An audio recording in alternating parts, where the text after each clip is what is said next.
बिस्मिल्लाहिर्रहमानिर्रहीम। तीसरा बाब सहाबा कम रेतानहु आज़माइन के जाहिद और फ़िक्र के बयान में फरमाते हैं। ये लिखने वाले बुज़ुर्ग ने इस बार में ख़ुद नबी करीम सल्लल्लाहु अलैहि वसल्लम का अपना मामूली और उसके वाक़ा जो इस अमर पर दलालत करती है कि ये चीज़ें हुज़ूर अक़दस सल्लल्लाहु अलैहि वसल्लम खुद इख्तियार फरमाई हुई और पसंद की हुई थी।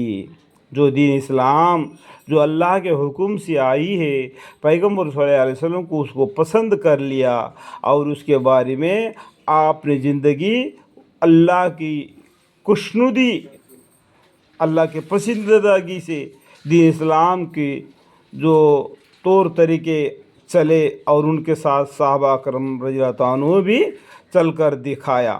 कोई मुश्किल भी नहीं। कुरान करीम ने भी फरमाया कि अल्लाह ताला इंसान को जो बातें बतलाई है वो उतने मुश्किल नहीं है जो उसको आसानी तरीका बतलाया है। हम लोग उसके गाय के बड़ी मुसीबत समझते हैं। हालांकि मुसलमानों पर फ़र्ज़ कितना किया था अल्लाह ताला ने? 50 वक्त की नमाज फ़र्ज़ किया था। कब?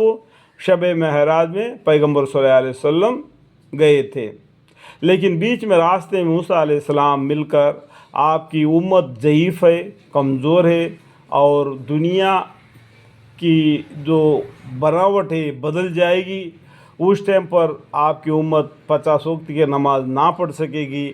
आप वापस जाके नमाज को कम करा के ले आओ। इस तरीके से बार बार भेजते रहे।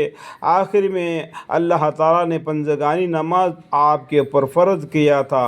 फिर भी मूसा अलैहिस्सलाम ने कह दिए थे कि आपकी उम्मत 5 वक्त की नमाज भी नहीं पढ़ सकेगी, आप दोबारा जाओ, कुछ कम करके ले आओ।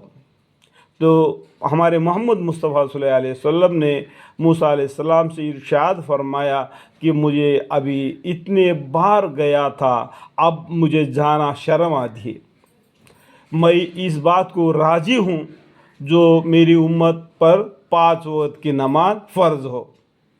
तो पैगम्बर सल्लल्लाहु अलैहि वसल्लम ने उसको राज़ी हुई है और उसको पूरा करके दिख रहा है। सहाबा करम रज़ियल्लाहु अन्हुम ने भी पंजगानी नमाज अदा करते हुए दीन इस्लाम के हर काम को अदा करते हुए जान और माल को अल्लाह के रास्ते में शहीद करके कि इस दीन इस्लाम को हमारे कांधों पर रख के बस चले गए, क्योंकि हर इनको मरना है, कुल्लु नफ्सिन ज़ाइक़तुल मौत।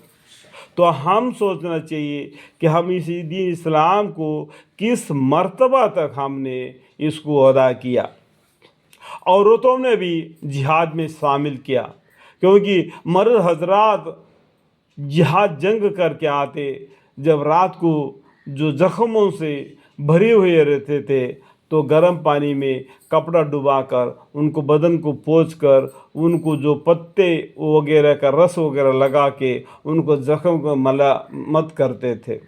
इस तरीके से बहुत ही मुसीबत उठाकर दीन इस्लाम आगे बढ़ा।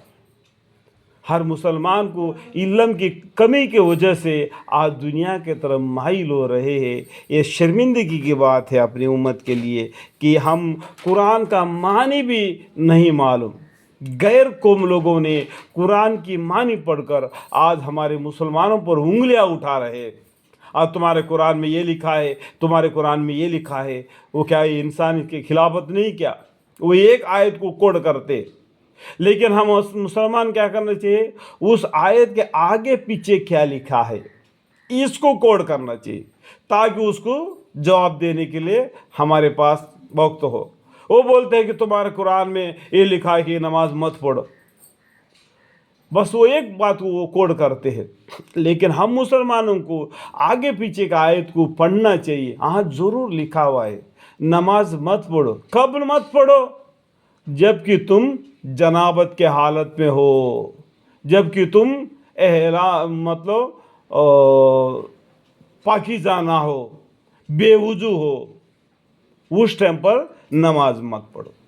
सवाल उसको जवाब मिल गया।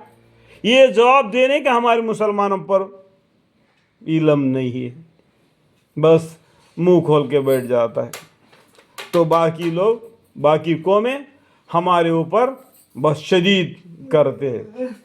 तो उनको मुंह तोड़ जवाब देने के लिए आज हम हमारी उम्मा को इल्म की ज़रूरत है।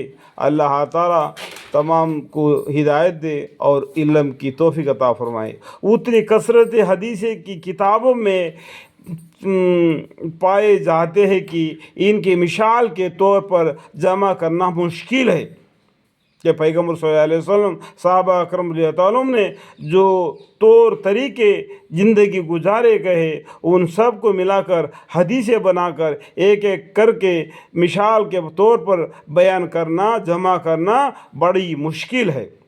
हुज़ूर अक़दस सल्लल्लाहु अलैहि वसल्लम का इरशाद फ़िक्र मोमिन का तोहफ़ा है।